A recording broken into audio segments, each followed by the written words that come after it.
Hello students, कैसे हो जी? आप सब बढ़िया चल रहा है जी।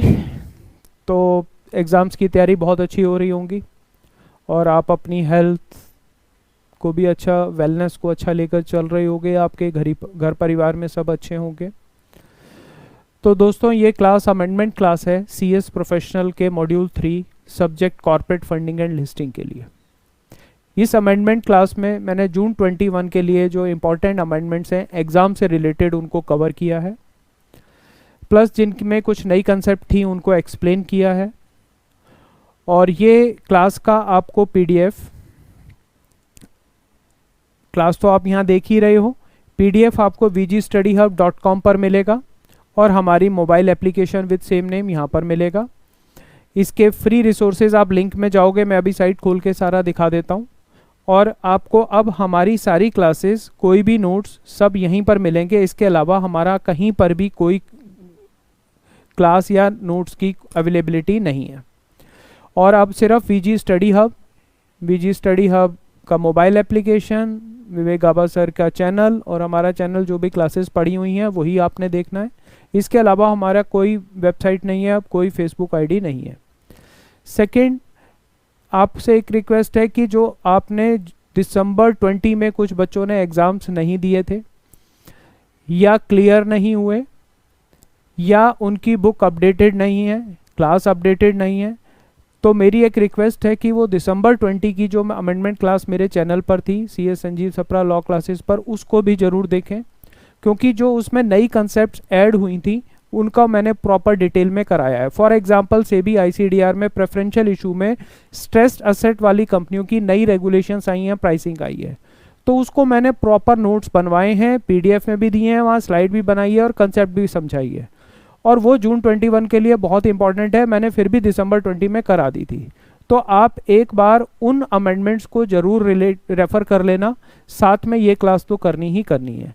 कर चुके हो तो बहुत अच्छी बात है, नहीं किया तो एक बार दिसंबर 20 वाली क्लास को भी आपने देखना है। साथ में इसके जो अमेंडमेंट नोट्स हैं वो इस साइट्स पर दिसंबर 20 वाले नोट्स भी और जून 21 के भी, दोनों नोट्स आपको डाउनलोड करने हैं, दिसंबर 20 के लिए भी और जून 21 के लिए भी, जिन्होंने नहीं किए। जून 21 तो सब नहीं करना है। और ये हमारी अब ऑफिशियल साइट है जो मैं आपको दिखाने जा रहा हूँ। आप vgstudyhub.com डालोगे, यहाँ पर आपको फ्री रिसोर्सेज करके लिंक आएगा। फ्री रिसोर्सेज में फ्री मटेरियल में CS में CS एग्जीक्यूटिव क्लिक करोगे, आपको सारे PDF हमारे फ्री नोट्स के मिल जाएंगे। तो यहाँ तक आपको क्लियर है? तो मैं अगेन रिपीट कर रहा हूँ कि आप अब सिर्फ इस चैनल से कनेक्टेड हो, इस साइट से कनेक्टेड हो, इसके अलावा हमारी कहीं भी क्लास की अवेलेबिलिटी या बुक्स की अवेलेबिलिटी नहीं है। ठीक है जी। तो अब आप पहले एक बार इसको डाउनलोड कर लो, फिर क्लास स्टार्ट करते हैं। बिना नोट्स के हाथ में क्लास समझ नहीं आएगी, तो एक बार पहले उसको डाउनलोड ज़रूर कर लेना। चलें जी, करें स्टार्ट। देखो, ये PDF दिसंबर 20 का था, सिक्योरिटीज़ लॉ अमेंडमेंट्स। तो इसमें जैसे जो टॉपिक प्रोफेशनल वालों के नहीं है वो छोड़ देंगे, बाकी कर लेंगे। जैसे पोर्टफोलियो मैनेजर वगैरह इंटरमीडिएट्स उनके टॉपिक में नहीं है, सेबी एक्ट नहीं है, तो आप थोड़ा सा आगे जाओगे ना तो AIF जैसे आपको भी करना है, एक्जी वालों को भी करना है, तो ये आपको देखना है। इसके अलावा जो स्वेट इक्विटी आपके लिए भी है, बायबैक आपके लिए नहीं है। फिर आप जब आओगे मेन ICDR की कॉमन अमेंडमेंट्स यहाँ है ही हैं, और अब अलग से मैं यहाँ पर आपको और अपडेट कर रहा हूँ। तो आप ये PDF वहाँ से डाउनलोड कर लोगे और आपको इजी हो जाएगा। अब जो मैं करने जा रहा हूँ वो हमारे आज की क्लास है फॉर जून 21। बहुत ज़्यादा टाइम नहीं लगेगा, बहुत छोटी छोटी अमेंडमेंट्स हैं, तो प्रेशर मत लो। स्टूडेंट्स का फ़ोन आ रहा था, सर बहुत सारी अमेंडमेंट है, सुना है। अमेंडमेंट बेटा बहुत आती हैं, अमेंडमेंट्स बहुत होंगी, बट एग्ज़ाम से रिलेटेड और स्टूडेंट लेवल पे हमें करनी ज़्यादा ज़रूरी है।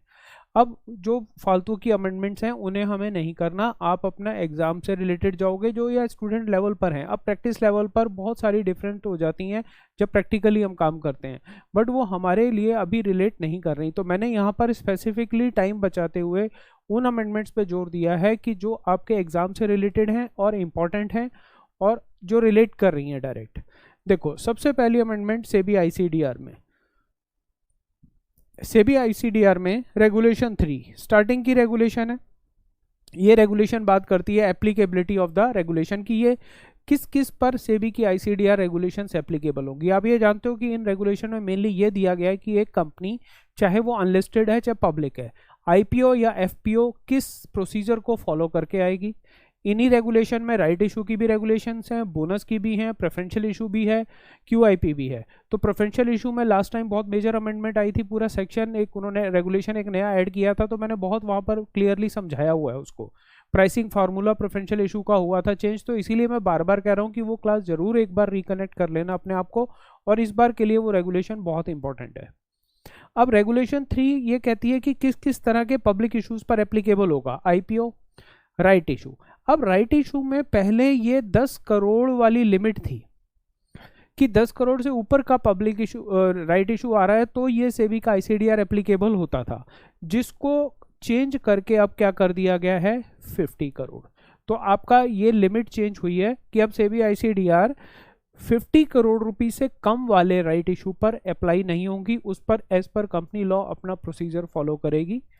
और 50 करोड़ या उससे ज़्यादा का अगर राइट इशू आ रहा है तो कंपनी लॉ तो फॉलो हो ही रहा है, जहाँ जहाँ अटैच हो रहा है साथ में ये आईसीडीआर की रेगुलेशंस भी एप्लीकेबल होगी। तो रेगुलेशन 3 में मेनली यही एक बड़ा चेंज आया है कि राइट इशू की लिमिट को बढ़ाकर 50 करोड़ कर दिया गया, 50 करोड़ से कम के राइट इशू को एग्जेम्प्ट कर दिया गया है सेबी आईसीडीआर की रेगुलेशन से।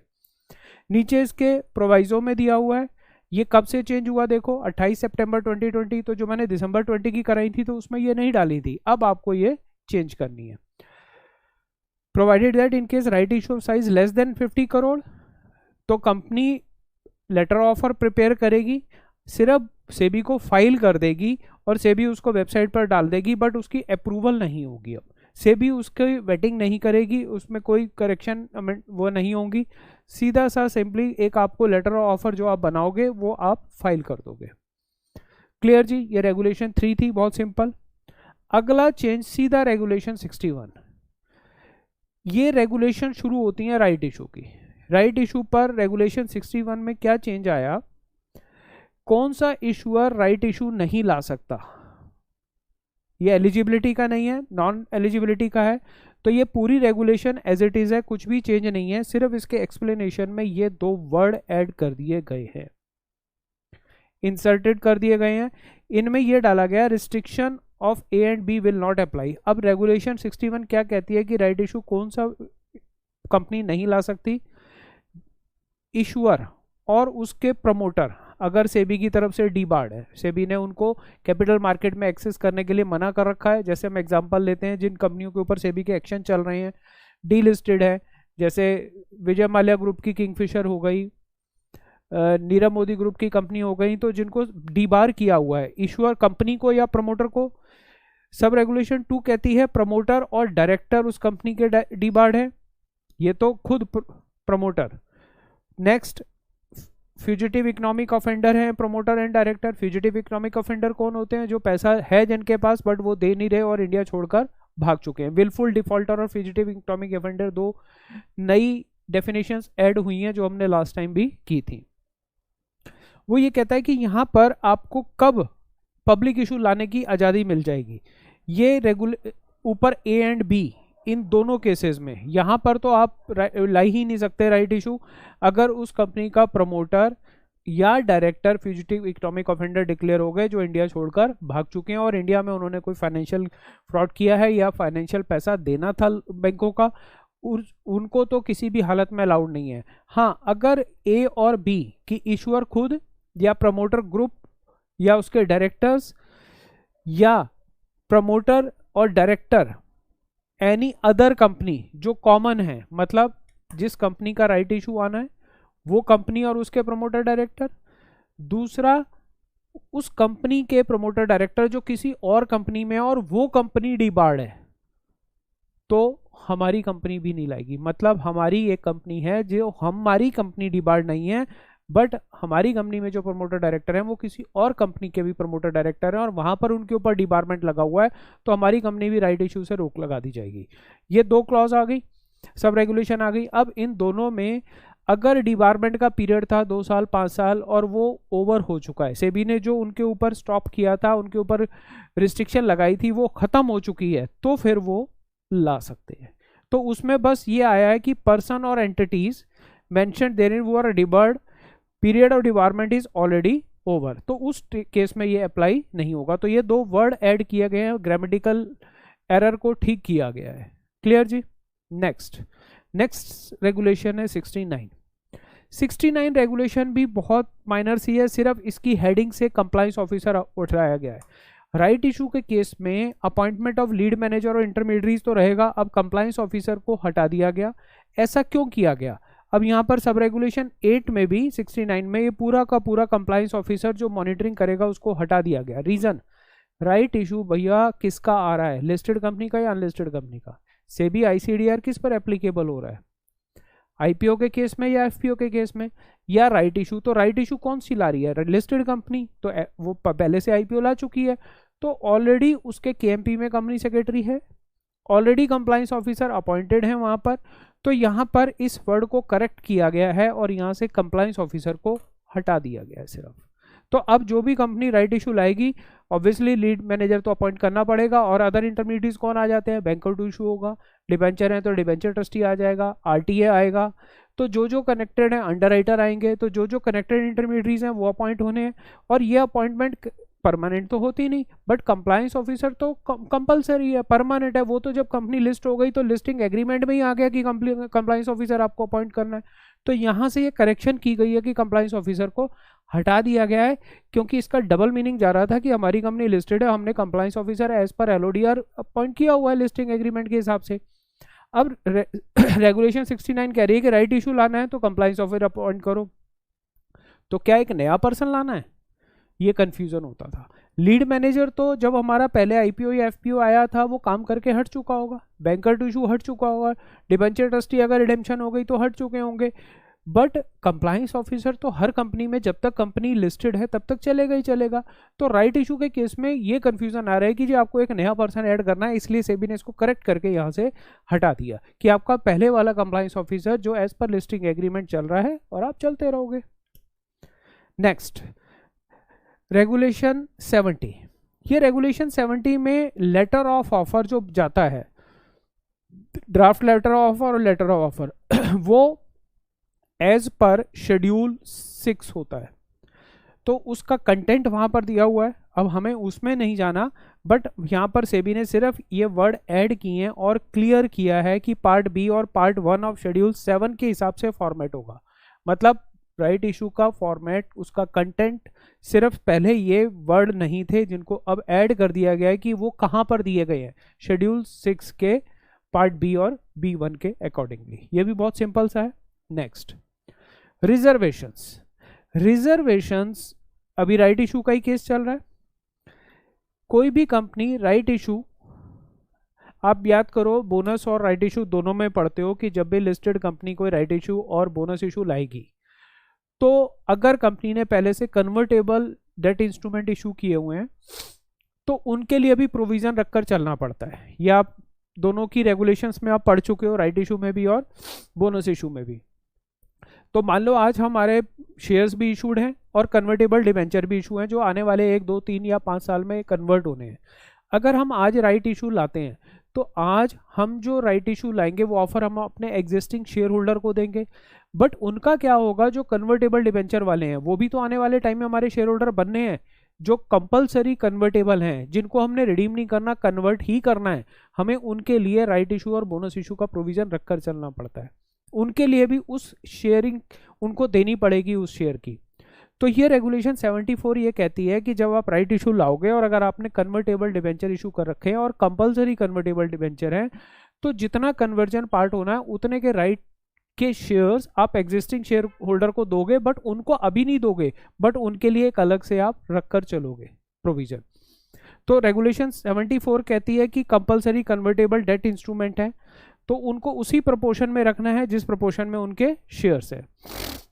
जो भी रिजर्व किए, चाहे वो फुली कन्वर्टेबल थे, पार्टली कन्वर्टेबल थे उसी टाइम पर, उनको बट दिए कब जाएंगे शेयर्स? वो शेयर अभी नहीं दिए जाएंगे, जब कन्वर्जन का टाइम आएगा। मान लो आज से 2 साल बाद है तो आज हम राइट इशू अपने एग्जिस्टिंग शेयर होल्डर्स को तो दे देंगे, और जो हमारे को पता है कि इतने कन्वर्ट होने हैं उतने प्रोपोर्शन में हम शेयर्स निकाल कर अलग से रख देंगे, बट उनको मिलेंगे कब? जब वो कन्वर्ट होंगे।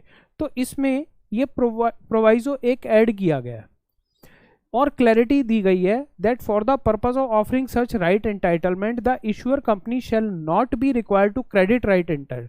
क्रेडिट मतलब उनके डीमैट अकाउंट में ये शेयर्स अभी नहीं जाएंगे, तो इसको और क्लियर किया गया है। इसको तो सेबी ने साफ कह ही दिया था कि भैया उनको शेयर्स मिलेंगे कब, at the time of conversion.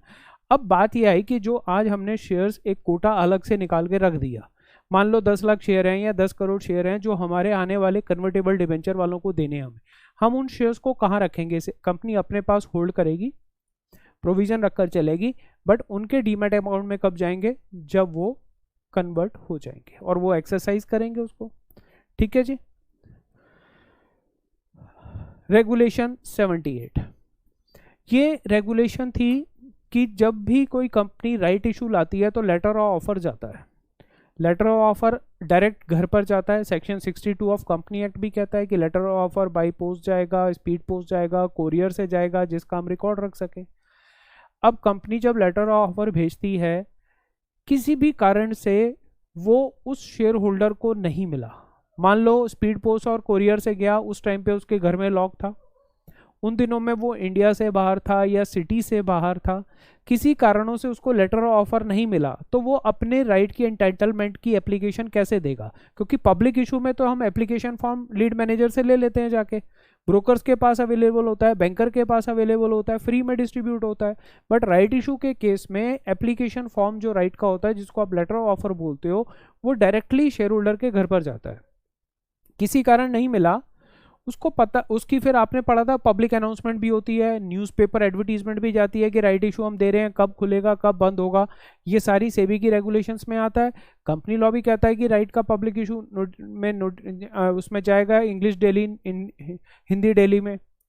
तो अगर उसको पता चलता है कि हाँ मेरी कंपनी का, मैं जिस कंपनी का शेयर होल्डर हूँ वो राइट इशू लेकर आ रही है और मुझे ये लेटर ऑफर नहीं मिला, चाहे मेरी गलती से नहीं मिला चाहे कंपनी की गलती से नहीं मिला, तो वो पर्सन एक प्लेन पेपर पर एप्लीकेशन दे सकता था पहले, बिफोर दिस अमेंडमेंट, कि वो अपनी एप्लीकेशन दे दे, फोलियो नंबर दे दे कि जी मेरे पास इतने शेयर पहले से हैं और अब जो राइट इशू आ रहा है मैं इतने का एंटाइटलमेंट बनती है और मैं इतने एक्सरसाइज कर रहा हूँ, और वो simple plain application lead manager को दे देता था पहले।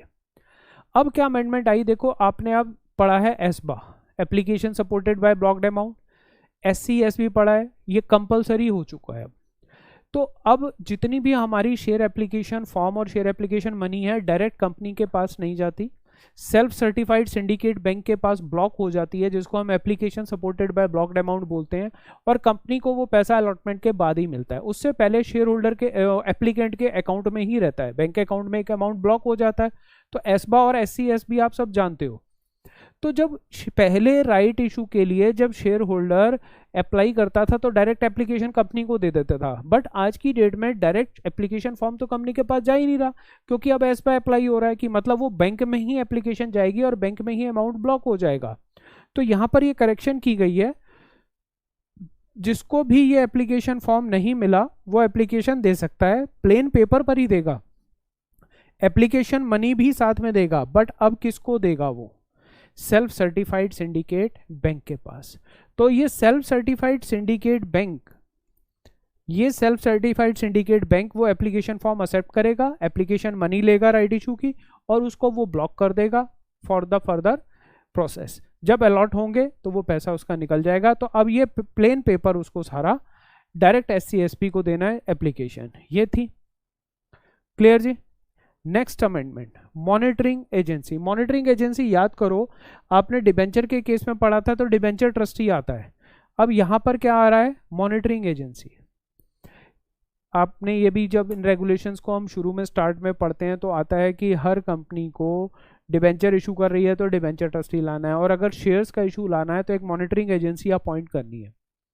वो मॉनिटरिंग एजेंसी क्या करती है कि जब तक पब्लिक इशू का 95% पैसा यूज नहीं हुआ तब तक हर क्वार्टरली उसको मॉनिटर करती है कि वो अकॉर्डिंग टू प्रोस्पेक्टस हो रहा है या नहीं, कि कंपनी ने जो पैसा पब्लिक से लिया, जो पब्लिक इशू के थ्रू फंड्स लिए हैं, जो कहकर लिए थे, वो वहाँ यूज हो रहे हैं कि नहीं हो रहे। तो मॉनिटरिंग एजेंसी का पर्पस क्या होता है?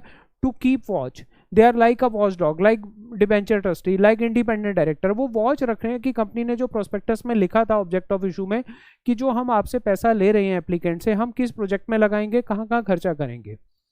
तो वो जब तक 95% यूटिलाइज नहीं होता तब तक मॉनिटरिंग एजेंसी उसको हिसाब किताब कंपनी से लेती है, रिपोर्ट लेती है और सेबी को क्वार्टरली रिपोर्ट फाइल करती है। तो इसमें एक छोटी सी अमेंडमेंट है, बाकी सब कुछ ठीक है, मैं फिर भी रिवाइज करा देता हूँ। पहली बात तो ये मॉनिटरिंग एजेंसी कब लानी है, जब इशू साइज कितने से ज़्यादा हो रहा है, 100 करोड़ से ज़्यादा। मॉनिटरिंग एजेंसी रिपोर्ट सबमिट करती है, 25% ऑफ द प्रोसीड। इसमें ये वर्ड ऐड कर दिया गया है साथ में, एक्चुअली रेज्ड। एक्चुअली रेज का मतलब क्या है, देखो मान लो आपका 500 करोड़ का पब्लिक इशू था, हो सकता है 490 करोड़ आया हो, तो 95% को क्लियर किया गया है।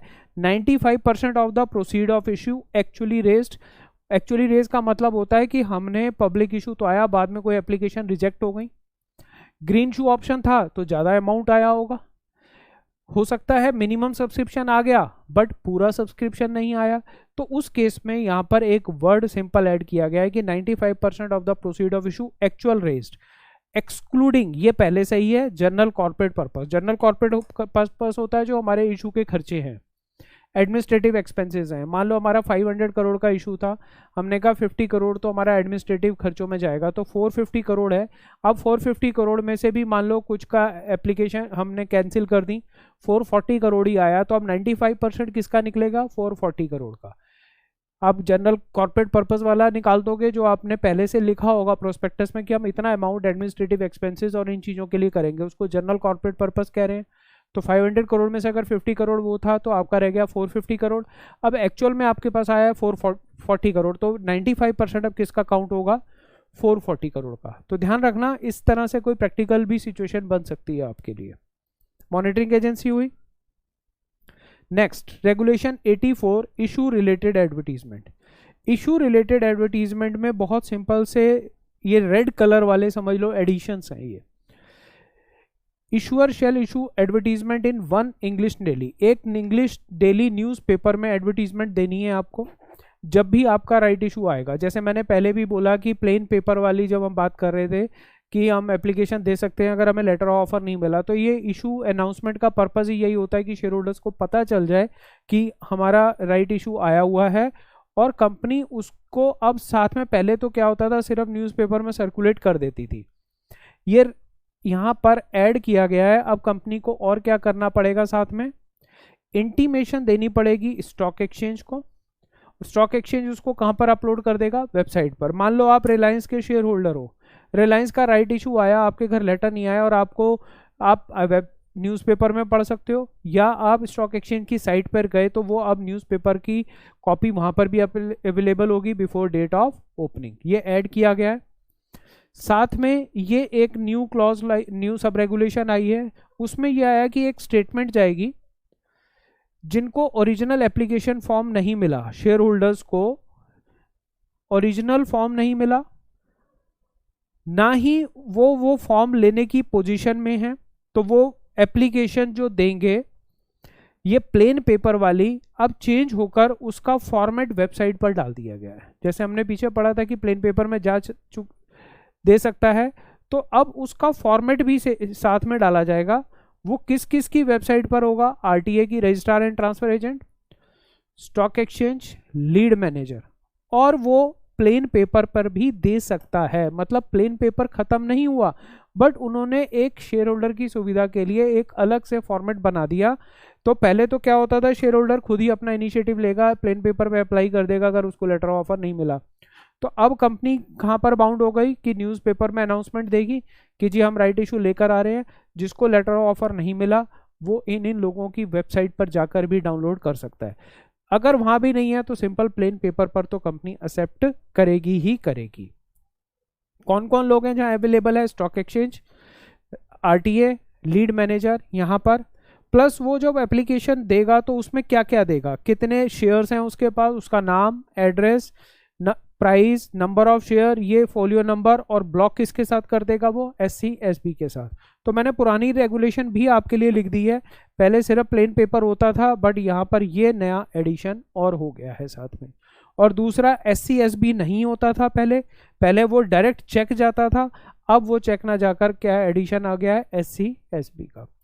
तो इससे एग्जामिनर कोई भी सिचुएशन ऐसी बना सकते हैं कि you are a share holder of such company, ABC company, your company has brought up right issue, you have not received the right issue या letter of offer, so what is the remedy to the shareholder। किसी भी तरह का कुछ भी आ सकता है, तो आपको ये रेगुलेशन इंपॉर्टेंट है, ध्यान से करके जानी है कि अगर आप किसी कंपनी के शेयर होल्डर हो और अगर उसको राइट इशू का फॉर्म नहीं मिला तो वो प्लेन पेपर भी दे सकता है, या lead manager stock exchange RTA की साइट पर जाकर भी उस फॉर्म को डाउनलोड कर सकता है और वहां पर फिल कर सकता है।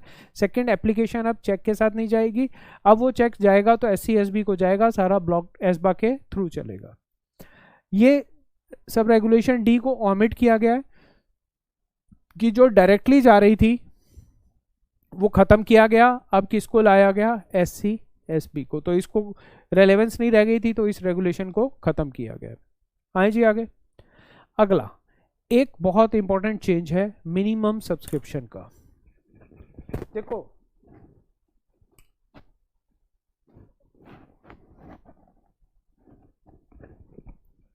मिनिमम सब्सक्रिप्शन में क्या चेंज आया है, 90% है,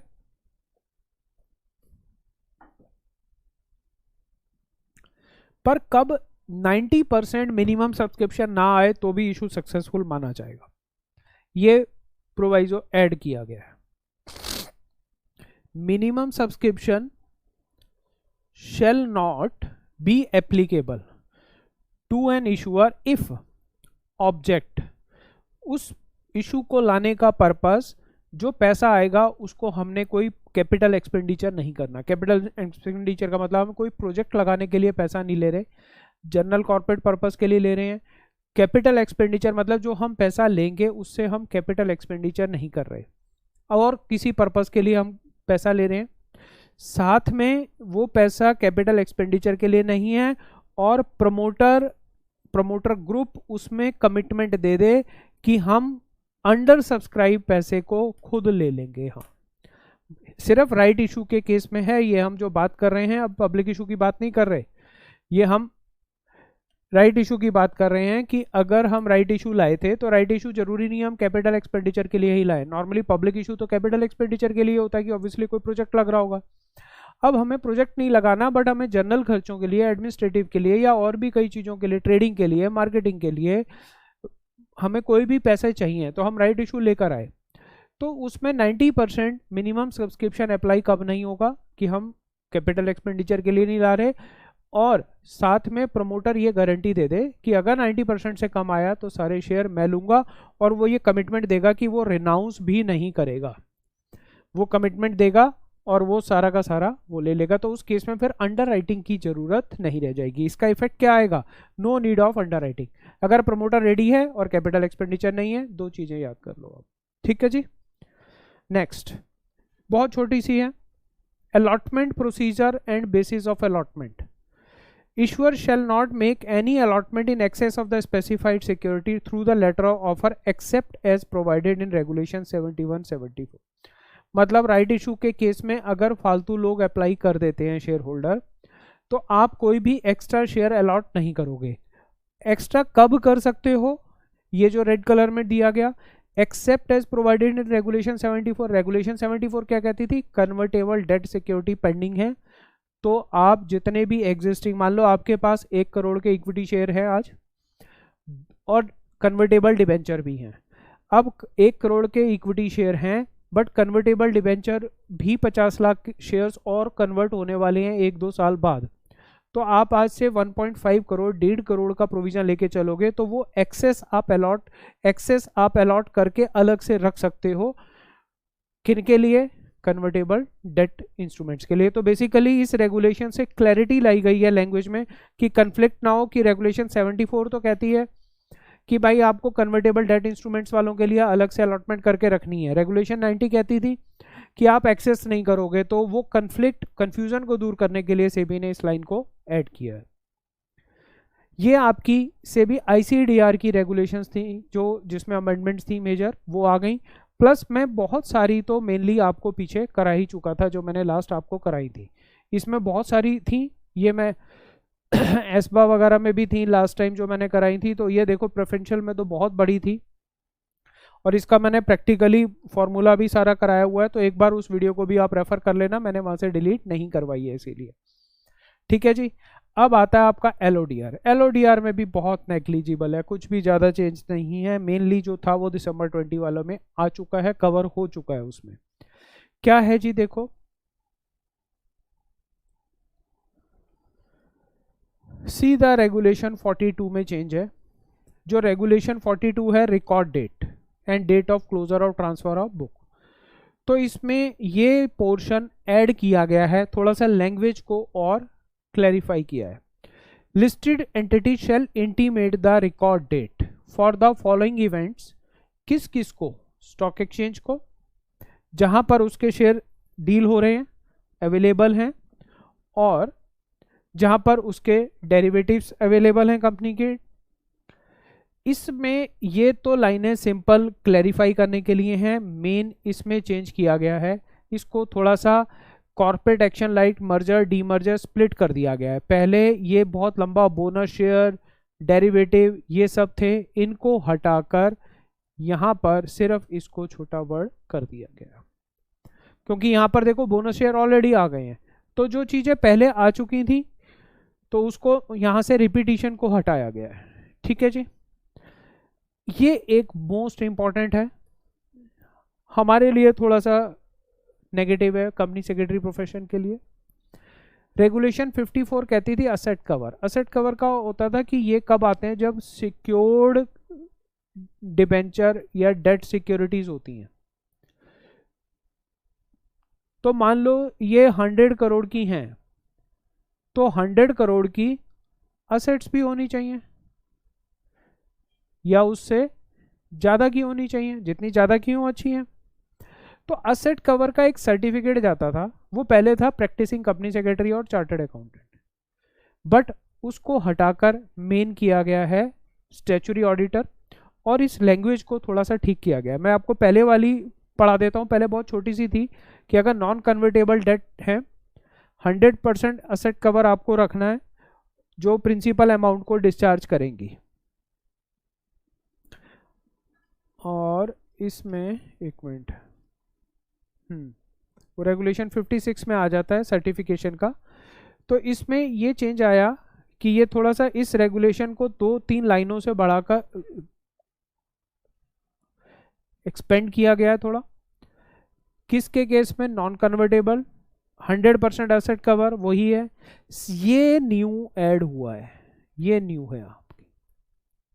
ये न्यू क्या है कि पहले तो था 100% asset cover sufficient to discharge principal amount, इतना दिया हुआ था। अब दिया गया है as per terms of offer document, information memorandum, shall prospectus है, तो डिबेंचर ट्रस्ट डीड में जो लिखा गया है, ये नई वर्ड्स को और ज़्यादा क्लियरिफाई करने के लिए लिया गया है। स्टॉक एक्सचेंज को quarterly, half yearly, yearly report जाएगी फाइनेंशियल स्टेटमेंट के साथ कि हमने जितने non convertible debt instrument issue कर रखे हैं उसके साथ हमारा 100% का असेट कवर चल रहा है, और अगर उससे कम हुआ तो डिबेंचर ट्रस्टी के पास पावर आ जाती है एक्शन लेने की, असेट बढ़वाए या पैसा वापस करवाए, नहीं तो अर्ली रिडेम्पशन के लिए मीटिंग कराएगा। साथ में रेगुलेशन 56। अब देखो यहाँ पर तो सिर्फ 54 में ये लैंग्वेज को न्यू को ऐड किया गया है, यहाँ पर आया है 56 में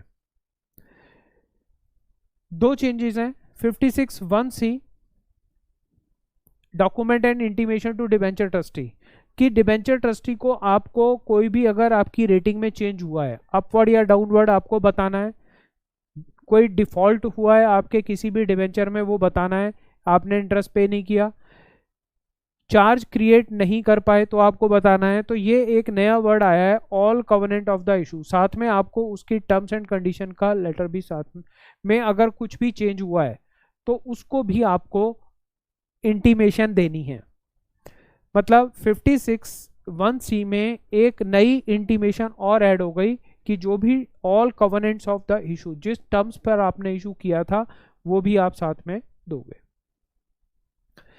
1D ये आई कि यहाँ पर CS की जगह और CA और CS की जगह जो पहले था earlier practicing company secretary, chartered accountant, इनको काट कर वर्ड क्या किया गया है, statutory auditor.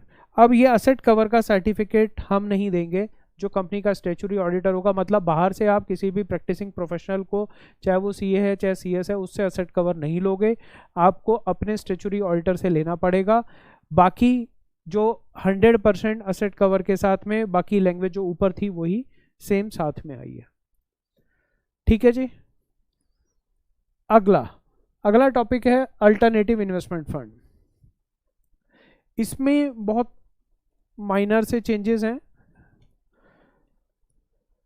Regulation 4 eligibility criteria की बात करता है अल्टरनेटिव इन्वेस्टमेंट फंड में कि investment team of manager of alternative investment has adequate experience. जो भी AIF की टीम होगी, मैनेजर मैनेज करता है, आपने स्पॉन्सर, मैनेजर, ट्रस्टी, ये आपने वर्ड सुने थे। तो मैनेजर ही बेसिकली फंड को मैनेज करता है, स्कीम को चलाता है, इम्प्लीमेंट कराता है, तो उसका एक्सपीरियंस होना चाहिए और उसके की पर्सनल जो है 5 ईयर का, उसमें कोई चेंज नहीं है। यहाँ पर यह आया कि जो भी वो की पर्सनल रख रहे हैं उनमें से एक के पास प्रोफेशनल क्वालिफिकेशन होनी जरूरी है, फाइनेंस में, अकाउंट्स में, बिजनेस में। साथ में जो ऐड किया गया है प्रोफेशनल में, CFA डिग्री को ऐड किया गया है। मतलब जो भी AIF फंड की टीम है, मैनेजर है और मैनेजर के साथ जो उसके की पर्सनल है, तो की पर्सनल में मिनिमम 1 अब क्या कर दिया गया कि प्रोफेशनल क्वालिफिकेशन वाला होना चाहिए। उन प्रोफेशनल क्वालिफिकेशंस में साथ में एक एडिशन आया, CFA डिग्री को भी लिया गया। तो पहले ये G क्लॉज मैंने पुरानी डाली हुई है, आप पढ़ोगे कंपेयर कर पाओगे। नहीं में ये मतलब क्लॉज G को, सब रेगुलेशन G को 2 पार्ट में कर दिया गया, जो पहले सिंपल 1 पार्ट में थी। एक तो ले आए कि प्रोफेशनल और साथ में 5 ईयर का एक्सपीरियंस। ये थोड़ा सा एक्सपेंड किया गया।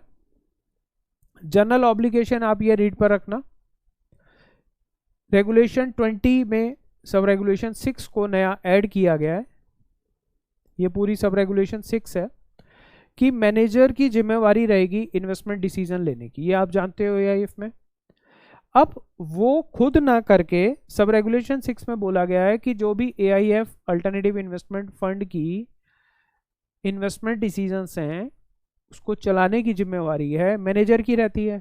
सब रेगुलेशन 6 ने ये बोला कि वो एक कमेटी बना सकता है, इन्वेस्टमेंट कमेटी, जो इन्वेस्टमेंट डिसीजंस को आगे इंप्लीमेंट कराएगी, मॉनिटर करेगी, चेक करेगी।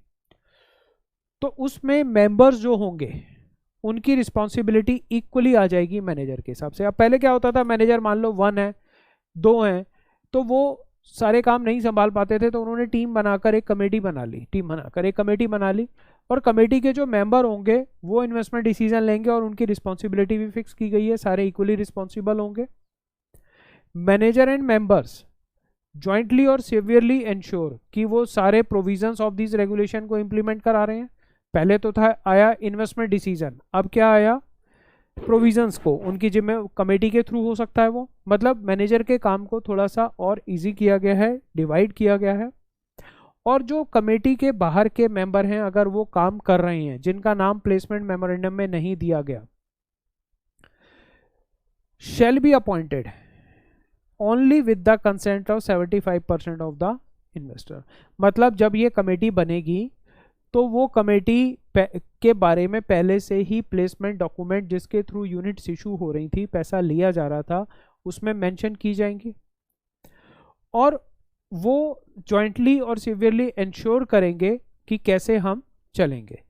उनके इन्वेस्टमेंट डिसीजन उस कमेटी के होंगे। और उसके बाद दूसरा दिया गया कि जो कमेटी के 2 पार्ट हो गए, इन्वेस्टमेंट डिसीजंस भी और प्रोविजंस की कंप्लायंस भी। तीसरा, जो कमेटी में नाम नहीं दिए गए थे बट वो काम कर रहे हैं, तो वो तभी काम करने का हक रखेंगे जब यूनिट होल्डर उसको कंसेंट दे दें। और कितने, 75% ऑफ द इन्वेस्टर।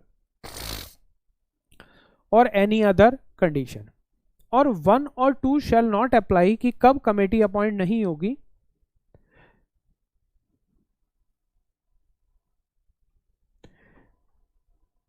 अगर AIF के मैनेजर्स ने खुद ही पैसा लगाया हुआ है कम से कम 70 करोड़ वेवर ऑफ AIF, तो फिर उनको इस रेगुलेशन से पूरी की पूरी एग्जेम्पशन मिल जाएगी, फिर उनकी रिस्पॉन्सिबिलिटी और कमेटी की जरूरत नहीं होगी। कब? अगर उन लोगों ने, मैनेजर ने खुद या AIF के एम्प्लॉयज डायरेक्टर्स ने भी मिनिमम 70 करोड़ का अमाउंट लगाया हुआ है। नेक्स्ट, REIT में, REIT में एक तो नई डेफिनेशन आई है, इंडक्टेड स्पॉन्सर। इंडक्टेड का मतलब है और डाला गया बाद में, पहले नहीं था। तो वो क्या होगा कि एक बार जब फंड बन गया, स्पॉन्सर काम कर रहा था, अब वो किसी और को ऐड करता है, खुद चेंज होता है। तो ये एक नई डेफिनेशन आई है, सिंपल। अभी रेगुलेशन 22 आगे पढ़ेंगे तो और समझ आएगा। दूसरा, डेफिनेशंस में स्ट्रेटेजिक इन्वेस्टर की डेफिनेशन में एक एडिशन हुआ है, insurance company registered with IRDA, इसको ऐड किया गया साथ में। बाकी सब स्ट्रेटेजिक इन्वेस्टर वही हैं, infrastructure finance company, schedule commercial bank. मेरे ख्याल लास्ट टाइम दिसंबर 20 में क्वेश्चन भी आया है इस पर। Multilateral bilateral development, financial institution, NBFCs, foreign portfolio investor. अब साथ में और क्या कर दिया गया, इंश्योरेंस कंपनी जो IRDA से अप्रूव्ड है, और म्यूचुअल फंड पुराने हैं। ये एक नई रेगुलेशन आई है 7A, डी क्लासिफिकेशन। डी मतलब क्लासीफाई किया हुआ था, अब हम वहां से किसी स्पॉन्सर को हटा रहे हैं, स्पॉन्सर जो हमने पहले नेम दिए हुए थे। तो D classification of the status of promoter, मतलब स्पॉन्सर, जो एक स्पॉन्सर है वो हट रहा है, एज अ स्पॉन्सर नहीं कहलाया जाएगा, उसको स्पॉन्सर की टैगलाइन से हटाया जा सकता है अगर वो लिस्टेड है और 3 साल से, मतलब वो REIT फंड कितने साल से लिस्टेड है, 3 ईयर्स से। और कंडीशन है कि ऐसा हम कब कर सकते हैं, जिस स्पॉन्सर को हटाया जा रहा है, डीक्लासीफाई किया जा रहा है, मतलब वो फंड से बाहर नहीं जा रहा, बट उसकी टैगलाइन को हम हटा रहे हैं, अगर उसकी होल्डिंग 10% तक है तब तो वो अलाउड है, अगर 10% से है तो वो अलाउड नहीं है। मतलब उसकी होल्डिंग फंड में 10% से ज़्यादा है तो फिर हम डिस्क्लासीफाई नहीं कर सकते, वो स्पॉन्सर है और स्पॉन्सर रहेगा, वो अपना नाम विड्रॉ नहीं कर सकता। Manager of REIT is not entity control by sponsor, जो मैनेजर है वो सेपरेट एंटिटी है, वो स्पॉन्सर की ही कोई एसोसिएट या एंटिटी कंट्रोल नहीं है। Sponsor associate fugitive economic offender नहीं है। और approval of unit holder, regulation 22 पूरी मीटिंग और राइट ऑफ यूनिट होल्डर की बात करती है, उनकी अप्रूवल के बिना डीक्लासिफिकेशन नहीं होगा। मतलब एक स्पॉन्सर डीक्लासीफाई हो रहा है, स्पॉन्सर की टैगलाइन से हट सकता है। पहली कंडीशन 3 साल से लिस्टेड फंड होना चाहिए वो। सेकेंड कंडीशन उसके पास 10% तक या उससे कम की होल्डिंग होनी चाहिए। अप्रूवल ऑफ यूनिट होल्डर आएगा, उसी फंड का मैनेजर स्पॉन्सर का कंट्रोल ना हो या स्पॉन्सर की एंटिटी नहीं होनी चाहिए, और स्पॉन्सर और एसोसिएट फ्यूजिटिव ऑफेंडर पहले से हैं तो फिर वो अपने आप को डिक्लासीफाई नहीं करा सकते। Regulation 11, right and responsibilities of sponsor and sponsor group. Right and responsibilities of sponsor and sponsor group, इसमें रेगुलेशन 11 बहुत लंबी है, इसकी सब रेगुलेशन 3 में sponsor shall collectively hold minimum 25% of the total units of REIT after IPO of post issue basis. ये एक नई चीज साथ में आई। और मेन इसमें क्या किया गया है, इन सब रेगुलेशन B और C इनको हटाया गया है। क्लॉज B, C ओमिटेड हैं, इनको यहाँ से 15% की लिमिट होती थी, 5% की लिमिट होती थी, इनको हटा दिया गया है। और मिनिमम 25% की टोटल यूनिट में उनकी पोस्ट इशू बेसिस पर कंडीशन डाल दी गई है और 3 इयर्स तक होल्ड करेंगे वो। तो उसमें पहले होता था sponsor together hold not less than 15% at all time, हमेशा मतलब उनको 15% रखनी पड़ती थी, मतलब 25% 3 साल तक रखेंगे, उसके बाद 15 रखनी पड़ती थी, ये हटा दी गई। फिर इंडिविजुअली भी 5% रखना पड़ता था, कलेक्टिविटी 15% रखना पड़ता था, इनको भी हटा दिया गया। अब सिंपल क्या कर दिया गया कि 3 साल तक आप 25% रखो, उसके बाद आप बेच सकते हो। क्लियर जी? ये ओमिशंस हुई हैं, आप एक बार इनको करेक्ट कर लोगे, बहुत ज़्यादा टेक्निकल नहीं है, तो मैं टाइम बचाते हुए आगे चल रहा हूँ। हाँ, ये एक बहुत इंपॉर्टेंट आई है, issue and allotment of unit. देखो आप पढ़ते थे कि मिनिमम एप्लीकेशन की REIT में मिनिमम एप्लीकेशन कितनी होगी, पहले 2 लाख हुई, फिर 1 लाख हुई, फिर अब हो गई थी 200 यूनिट्स। ये तो एज इट इज चल रही है। यहां पर न्यू क्या आया है, मैक्सिमम, कि मैक्सिमम एक पर्सन REIT में कितनी यूनिट ले सकता है, 25%। मतलब आप एक REIT फंड में इन्वेस्ट करने जा रहे हो तो उसकी टोटल यूनिट्स में एक अकेला आदमी 25% से ज़्यादा नहीं ले सकता। और मिनिमम एप्लीकेशन वहीं की वहीं है, 200 यूनिट्स। मैक्सिमम को 25% ऑफ टोटल यूनिट कैपिटल कर दिया गया है, ताकि किसी का भी एक पर्सन का कंट्रोलिंग स्टेक बढ़ता ना चला जाए। जबकि आप देखते हो नॉर्मल कंपनी के हम शेयर्स लेते हैं तो हम ले सकते हैं, सिर्फ टेक ओवर कोड अप्लाई हो जाता है। आप पढ़ते थे ना 5%, 5% से 25%, फिर ओपन ऑफर, पब्लिक अनाउंसमेंट, वो हो जाता है। बट यहाँ पर डायरेक्ट 25% तक जाया जा सकता है, मिनिमम 200 से, उसके बाद अलाउड नहीं है। ये सिंपल है, right and meeting of unit holder. मैं दोबारा रिपीट कर देता हूं, इशू एंड अलॉटमेंट में REIT में जो मेजर अमेंडमेंट आई है कि मिनिमम 200 यूनिट है, तो मैक्सिमम कुछ नहीं होती थी कि हम कितने तक अप्लाई कर सकते हैं, तो मैक्सिमम की कैप लगा दी गई है 25% of the total unit capital, amount wise, ना कि यूनिट वाइज। फिर right and meeting of unit holder में एक नई सब रेगुलेशन आई, सब रेगुलेशन 5 में clause FAI, D classification of status of sponsor. ये राइट है जो मीटिंग का, अब आप देख रहे थे ना यहां पर मीटिंग होगी, लास्ट हमने ये पढ़ा था,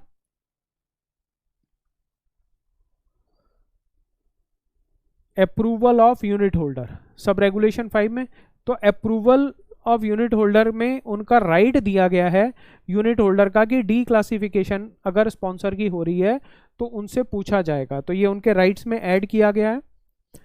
फिर सब रेगुलेशन 6 की क्लॉज G में बोला गया है, इसको डिलीट किया गया है, ये सिर्फ प्रोवाइजो को डिलीट कर दिया गया है। उसमें था कि अप्रूवल नहीं मिल,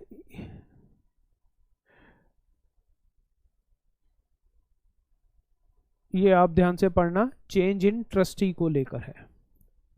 तो चेंज इन ट्रस्टी के केस में एग्जिट ऑप्शन यूनिट होल्डर को देनी पड़ती थी, वो प्रोवाइजो को हटा दिया गया। बाकी इंडक्टेड वर्ड आया है, इसको सिर्फ ग्रामेटिकल रीडेजिग्नेटेड की जगह इंडक्टेड वर्ड कर दिया है, जहां जहां रीड आ रहा था वहां पर इंडक्टेड हो गया है। चलो जी, बहुत सिंपल है ये, अब आप सिर्फ चेंजेस करोगे, इसमें ज़्यादा नहीं है। इंडक्टेड का मतलब हम समझ चुके हैं, इंडक्टेड मतलब जो डीक्लासिफिकेशन के बाद नया आया इंडक्टेड हो जाएगा, एक स्पॉन्सर की टैग हट रही है तो नया आ जाएगा वो। Investment infrastructure investment trust INVIT में इंडक्टेड स्पॉन्सर वर्ड आया, जैसे वहां पर आया था, स्पॉन्सर साथ में इंडक्टेड आ जाएगा जो न्यू आया।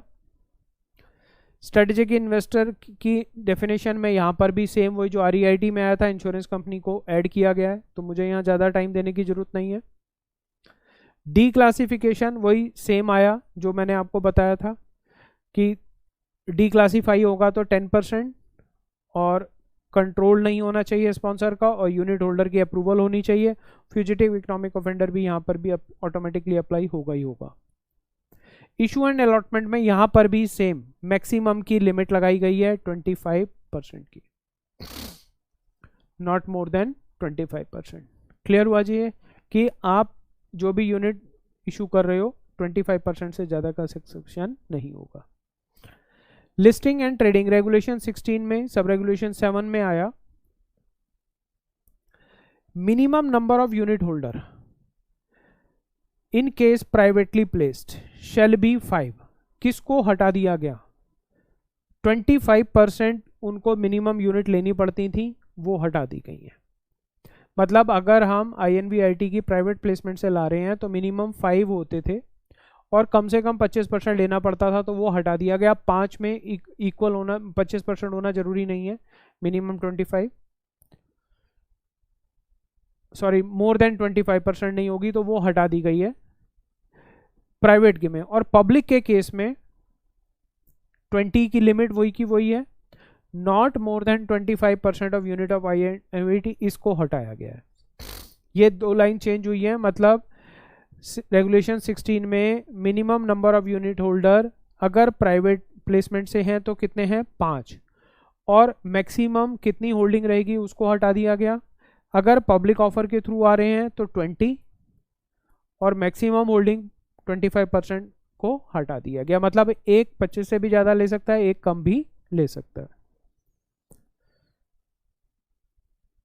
ये आपका एक टॉपिक है डेट सिक्योरिटीज़ का, कॉर्पोरेट डेट के रिलेटेड जो आपका टॉपिक है, उसमें सेबी की list issue and listing of debt security regulations हैं।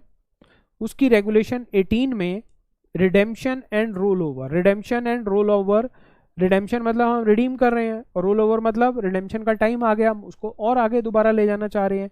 तो उस रेगुलेशन में जो नोटिस जाएगा रोल ओवर का, वो पहले 21 डेज था, उसको काट कर अब क्या कर दिया गया है? 15 डेज। आपको रोल ओवर याद होगा कि जब भी हमारे डिबेंचर रिडीम होने वाले होते हैं तो हम रिडेम्पशन पे या तो पैसा दे देंगे, और अगर हम पैसे नहीं देना चाहते या हमारे को ज़रूरत है या प्रॉब्लम है तो हम उन डिबेंचर्स को एक्सटेंड करना चाह रहे हैं, तो रोल ओवर के लिए पहले उनकी मीटिंग बुलानी पड़ती है, फिर हमें उनकी कंसेंट लेनी पड़ती है 3/4 की, और जो डिसेंडिंग होते हैं उनको पैसे देने पड़ते हैं, नई क्रेडिट रेटिंग लेनी पड़ती है, ये आप पढ़ चुके हो। तो रोल ओवर की मीटिंग का जो नोटिस था 21 डेज का टाइम, वो घटाकर कितना कर दिया गया है? 15 डेज। मैंडेटरी लिस्टिंग कुछ नहीं है। लिस्टिंग अगर आप डेट सिक्योरिटीज का पब्लिक ऑफर ला रहे हो तो लिस्टिंग कंपलसरी है। साथ में ये क्लैरिटी लाई गई है कि कंपनी एक्ट के सेक्शन 40 के हिसाब से होगा। ये एक इंपॉर्टेंट है, क्रिएशन ऑफ सिक्योरिटी, नई रेगुलेशन ऐड हुई है। अगर कंपनी इंफॉर्मेशन मेमोरेंडम में बताएगी कि जो भी उसने असेट्स पर चार्ज क्रिएट किया है वो सब के सब फ्री हैं एनकम्ब्रांसेस, मन के ऊपर कोई रिस्ट्रिक्शन नहीं है, कोई लोड नहीं है, कोई पहले से ब्लॉक नहीं है, कोई टैक्स नहीं है, कोई गवर्नमेंट की रोक नहीं है, वो फ्री फ्रॉम एनकम्ब्रांसेस होनी चाहिए जो रेडीली सेलेबल होनी चाहिए। तो आपको एक अपने इंफॉर्मेशन मेमोरेंडम में जो भी आप असेट्स पर चार्ज क्रिएट कर रहे हो, साथ में एक अंडरटेकिंग देनी पड़ेगी कि हमने जो पहले के लोन ले रखे थे और अब जो हम नए लोन लेने जा रहे हैं, तो हमने पहले तो उनकी कंसेंट ले ली है पहले वाले क्रेडिटर्स की, आपको पारी पासू चार्ज में डाला जाएगा। पारी पासू होता है इक्वल फुटिंग की, आप उनके इक्वलेंट रहोगे। मतलब आज कंपनी ने कोई नया लोन लिया ऐसी एसेट पर जिस पे पहले से भी लोन ले रखा है, असेट की वैल्यू ज़्यादा थी, मान लो उस असेट की वैल्यू 500 करोड़ है, पहले 400 करोड़ का लोन था, 100 करोड़ का और ले रही है, तो पहले वाले क्रेडिटर से पूछेगी, तो उसकी एक इंफॉर्मेशन मेमोरेंडम में इंटीमेशन देगी कि यस हमने कंसेंट ली है और वो असेट पर कोई रोक नहीं है, वो फ्री फ्रॉम एनकम्ब्रांसेस है कि उसको आप रेडीली सेल किया जा सकता है जब भी जरूरत पड़ेगी। सेकेंड, वो पारी पासू मानी जाएंगी कि जो भी आपका राइट है पुराने वालों का वो इक्वल फुटिंग पर चलेगा। तो एक नई रेगुलेशन है क्रिएशन ऑफ सिक्योरिटी की। तो ठीक है जी, मैं दोबारा बता देता हूं कि आप इनको नोट्स को